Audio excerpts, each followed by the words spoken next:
So exposure is just not like a one fix all thing. It's all about like what you're shooting. So let's start from there.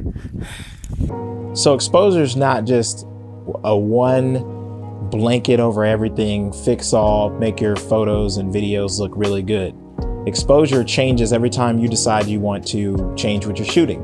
For instance, you just saw me skating around and, shooting video outside with extreme brightness outside and gray skies and clouds moving and stuff like that. And the exposure is, very out there, if you would say.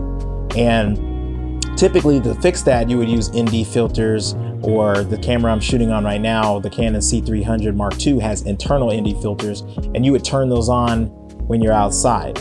But what I was shooting with out there was a Canon EOS RP, and I shot it on purpose without a filter or an ND filter on the lens to show you the intensity of the exposure when you're outside with just a regular lens and you're trying to shoot things. The sun was behind on the right side, and it was pointing down at the skate park, lighting everything up from that point.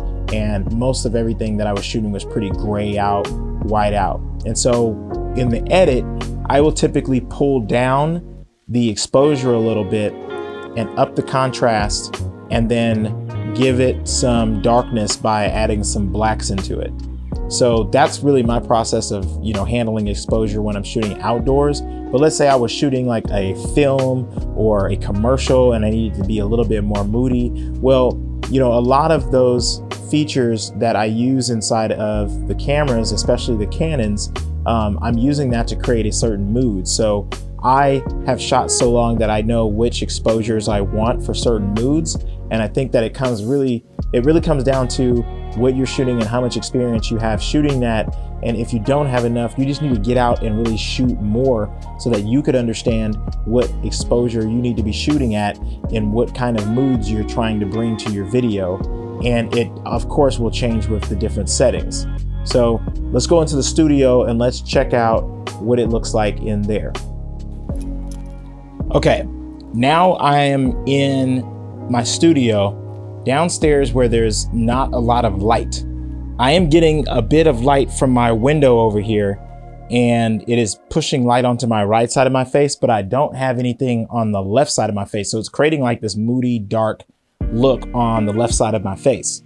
And I feel like that's okay if I'm shooting something moody, but let's say I'm shooting a YouTube video like I am now, and I want light from both sides to be motivated. Now I'm gonna go ahead and turn on my LED bar light, and you'll see how motivated the light gets. Then it'll match and balance up a little bit more than just having the natural light from the window come onto my face. So let me turn on that light. Okay, so now you see that I have the motivated light coming from the the LED bar light on the left side, and it's lighting up the left side of my face. So now I have a more even toned on my face, and it's not so moody. And this is what I would typically use for a YouTube video. Now I'm still shooting at 1250 ISO, f2.8 on the f-stop, and I am shooting on a cinema lens. And on the Canon C300, I am shooting in the cinema gamut mode for C-Log 2. So this is going to give me a lot of dynamic range as far as editing the color and doing some color grading in post when I'm ready to get everything finished up and put together. Now, truth be told, every camera has its quirks. Pick the right camera and the camera settings that you like based on what you're going to shoot. Don't just pick a camera brand because everybody else says it's cool and it shoots the best color. Pick something that you're going to be good with. Pick something that you're going to grow with, and actually look at the settings inside, like ISO and f-stop for your lenses, and see where they spec out at for what you're going to shoot. If you're shooting films, definitely get some cinema lenses so you can play around with the manual aperture on the lens and the focus ring there, because that will actually teach you more hands-on with the f-stop, and then also being able to max out what you can do with your exposure in your camera and see where your camera's strong points are when it comes to ISO exposure and the settings matched up together that you have on your lens.